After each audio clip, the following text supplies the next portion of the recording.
So we've all seen how Airsoft can assist your weapons handling with live firearms and your firearms training. But the question is, what else can Airsoft assist with? Now, there's a lot of debate and speculation how useful Airsoft or the Milsim community is in general when it comes to tactical skills. But the reality is, a lot of the just basic foundational principles that are happening with Airsoft games, target identification, movement, negotiating different kinds of terrain, problem solving different things. It's the same stuff that you get in professional UTM training, professional sims, force-on-force training. Now, some stuff can be gamed, yes. No training is ever going to be one-for-one. But something that I appreciate about Airsoft events, such like this one that I'm at, that's hosted by American Milsim here in a training facility in Georgia, is I'm in a location, in an environment that you are not going to get unless you are part of a military unit or a professional law enforcement entity.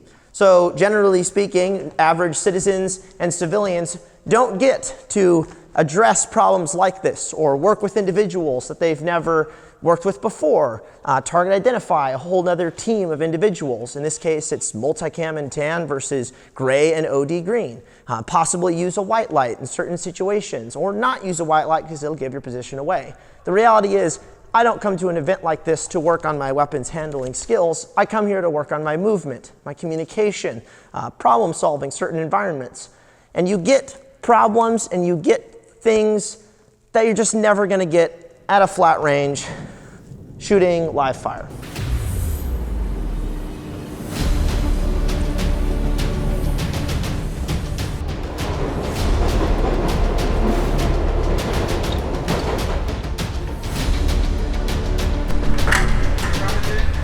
I'm good, all right.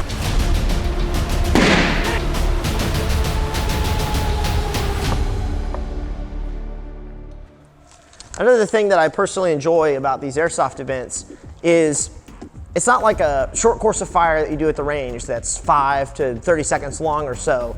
You're having to run around for hours on end in your kit. In this case, I've got my armor, my normal plate carrier, my normal accessories on this Airsoft 416. I've got all my normal weight stuff. And I'm having to talk to people, hydrate as I go, have good communication. It's not like a little short drill that you do at the range, which is done for weapons, manipulation, isolation. You're having to worry about a lot more things, and that's something that you're not really going to get with flat range training. You're not really going to get on the range. You've got to go away from that to an environment like this or to an organized event such as this to get some of that. And so, an event like this being available to the average citizen to come out to a professional facility like this one, the Guardian Training Center, which is used by disaster management teams and fire departments and rescue departments and different things like that, and some law enforcement, is super cool. But the average dude can come out here, kit up, run his kit, see what works, see what doesn't work, meet some people, run some guns, get to experience some target identification and different scenarios, such as being in, dudes that are in a dark house or dark structure, they're aiming out into the day, and then you quickly realize, ooh, I need a white light on my gun that can actually get into that structure, even though it's daylight outside, but I can actually hit that white light, see inside what's going on in there.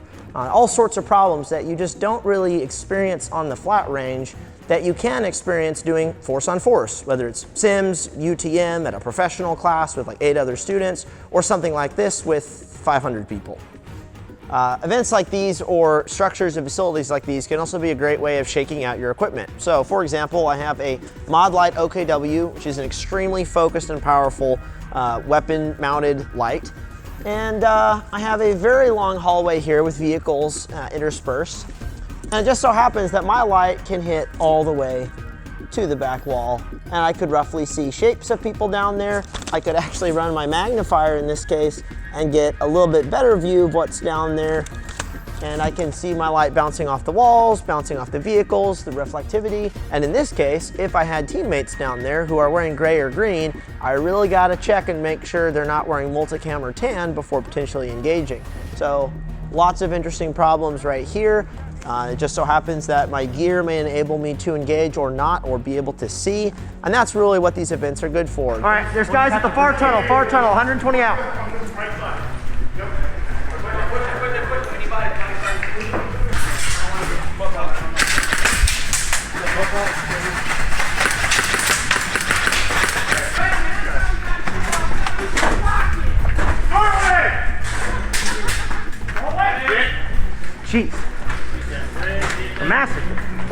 crap. So I think they had some kind of like mission where they were sending a team into this hospital to, I don't know, do something. But there are these nice big open rooms and a second floor and a third floor, although that might have been off limits. All these little rooms, little surgical suites, all these beds, a lot of window access, a door on this side, nice little alleyway, kind of pie that. Oh, the second floor is available. Let's check this out. So you can literally you could have a fight, you could have a team coming up the stairs, having to work this super confined spot, and dudes from that doorway all the way there, which is about 18 meters, 20 meters. This is the kind of stuff, in my opinion, that if you already have the flat range training, you already have the reps, you already have the weapon isolation, you're looking for the next thing. The next thing is taking force on force classes. Now the problem is there's very few people who are teaching good force on force classes or force on force classes in general.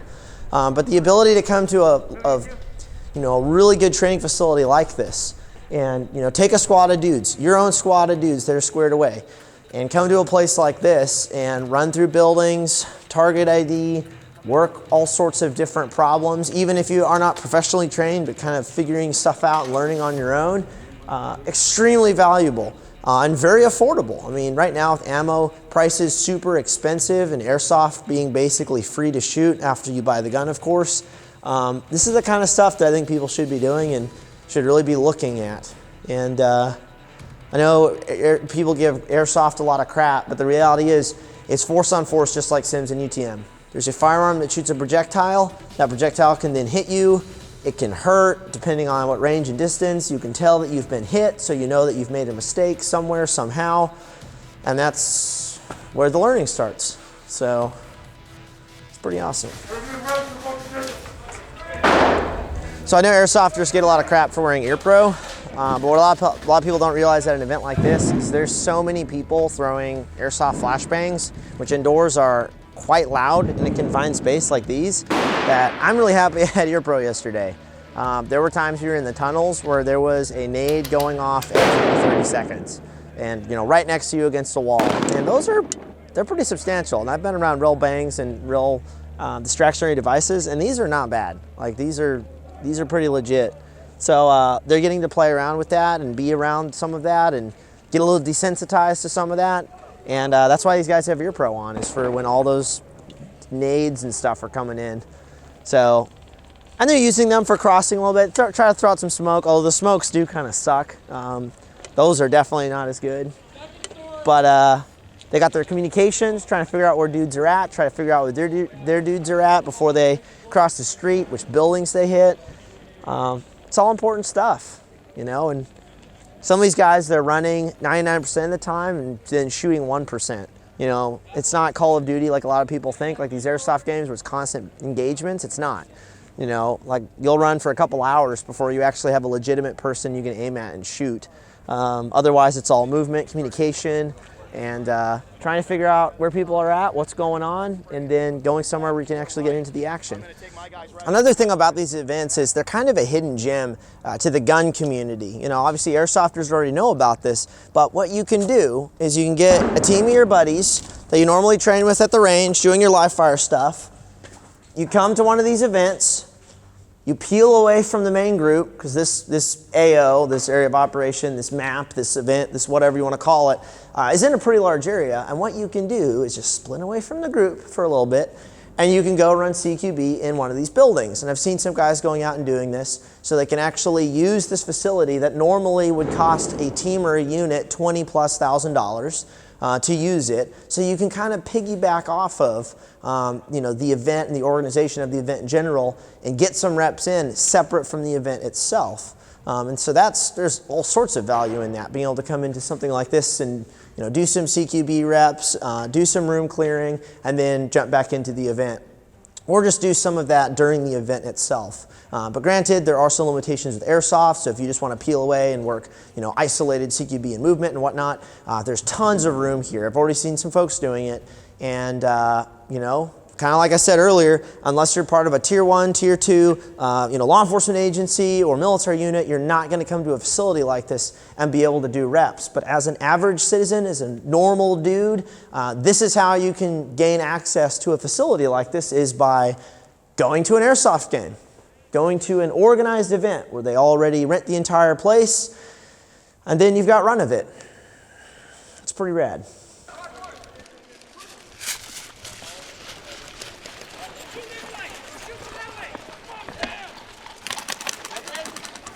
I firmly believe that the gun community really needs to take a hard look at the airsoft community as a place they should be reaching out, educating, and simply marketing to. I know a lot of people in the gun industry see the airsoft community as, immature, childish, and there's definitely some of that. But what a lot of folks don't realize is a lot of these kids and a lot of these younger guys, they start with airsoft because they legally can't own guns because of our unconstitutional firearms laws here in the States. And then once they're old enough, they transition into real firearms. And it just so happens all their knowledge on kit and gear and studying plate carriers and chest rigs and all this stuff and ear pro, it all translates over. And oftentimes, I've actually seen these guys know more about the kit than hardcore gun guys. So I actually think the gun industry needs to be more involved with this rather than constantly just preaching to the choir, guys that are already into guns, but actually focusing on new groups of people, gamers, airsoft community, Milsim community, whatever you want to call it, and actually get some of these people more interested in real steel, in actual training with firearms. Then a lot of this stuff carries over. And I see a lot of elitism in the gun industry, like, these dudes will never be a part of our community because they wear AOR1, they dress up, they impersonate whatever. That's simply not the case. I think companies and individuals need to come alongside and work with this community, work with these people. I think everyone would agree now we need as many people on our side as possible with everything that's going on. And there's a lot of people here who, well, frankly, they just need people to come alongside.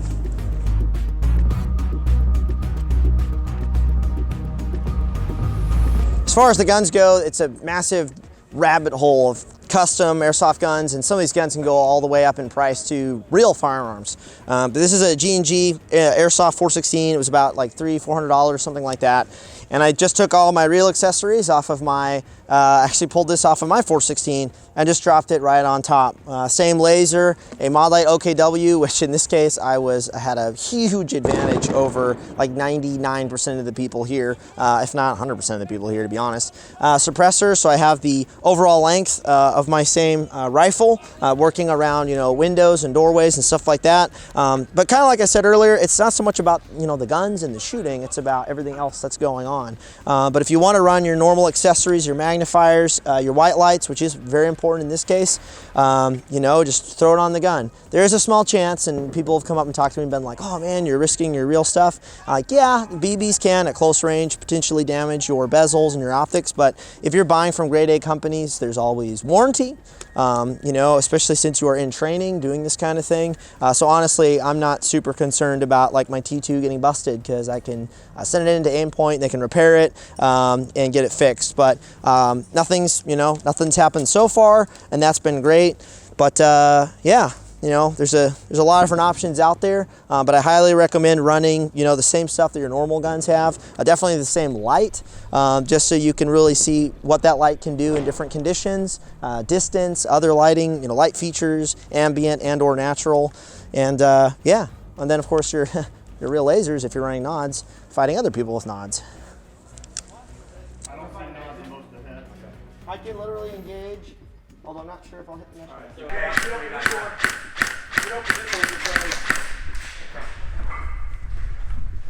So last year we asked the question, can airsoft translate over to real firearms? Can the mechanics surrounding running airsoft rifles and pistols translate to live fire? And the answer was, yes, it can.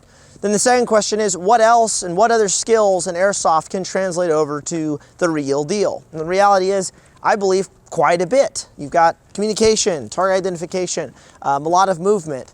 A big sort of reality check for guys, and just overall perspective is, they come out here to play this airsoft game, and a lot of people envision, there's combat at all times. You're always in a gunfight. And the reality is you're not. And most of the time you're spending moving and communicating. And, 90% of the time you're running around, hundreds of meters to get somewhere. You get there, you find out, oh, the enemy just moved. They're somewhere else. So where are these guys? And then you move to a new place. And then finally you get into a gunfight. Dude's coming through the tunnel here, but it's just an absolute stalemate. Okay. And then we have, starting on the doors on the right, further down this tunnel, about 80 meters, there's guys inside. And that's what we have. And then there were some dudes snaking through here on this side of the wall, but I think they're more or less taken care of. And that's, pretty real. It's not Call of Duty, you're gunfighting all the time. And that's something that I think is really great for these kids to learn. And then you've got the communication side, and you've got map reading. And these guys have actually done games in the past where they drive around an AO, dropping kids off. Then they got to get their maps out, figure out where they are based on landmarks and different things like that. Find out where their buddies are, see where they're at, and then converge so that they can move as a larger element. And all these little things that are being done in a game can translate over to the real deal. Now, obviously, this is still a game, and it's not ever going to be one-for-one realism. But in my opinion, a lot of this stuff is better than a lot of the training going on right now for the average citizen. I mean, there's not a lot of classes on small unit tactics out there. Most people don't touch it with a 10-foot pole. Most of the force-on-force classes are, it's only a few people, and most of those classes aren't even available to civilians, and there's just not a lot of options. But for a couple $100, you can come out here and run around a multi-million-dollar facility and do all kinds of stuff. So, what we're going to be doing, what T.REX Arms is going to be doing here in the near future, is being more involved with some of these events, being more involved with American Milsim, hopefully bringing more gun people into this community who can, come alongside some of these folks, get them into firearms, but also better ourselves with some of these skills. So it's not just flat range training, although it is important, but also getting out here and running sprints between buildings, covering fire, communication, making sure all of our comms are figured out, our comms between other people, and just getting our kit all figured out. So, would love to see some of you guys out here at some of these events. I'm sure T.REX will be doing some stuff in the future, and, well, to be honest, it's pretty sick.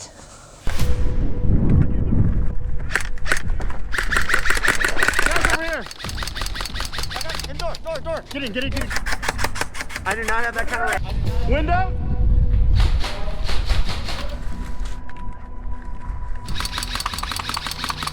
Right. Quick! Get in! On this corner! Reloading! I got us! They're on this wall.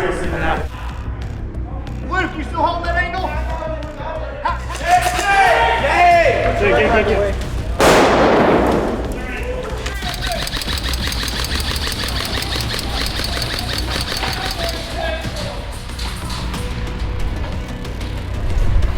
You good? Yeah. I'm 38. They're holding 35 and 37. We're supposed to get down here. Our only option really is to zip behind. Hope not to get shot.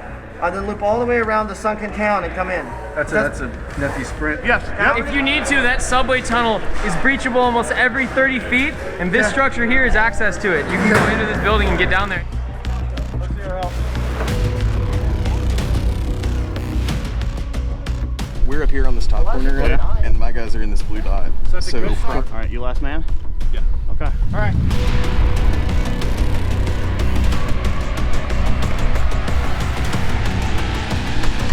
Here, someone bump past, get my back, get my back. Take that. All right, you're gonna go left, I'm gonna go right. Ready? Yep. Go right.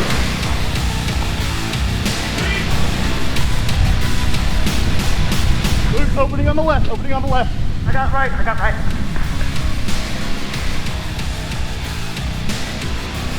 You good? He needs a medic. He can't move till you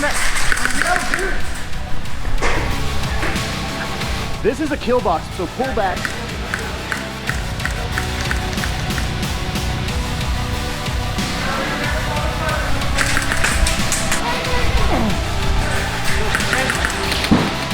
Push up.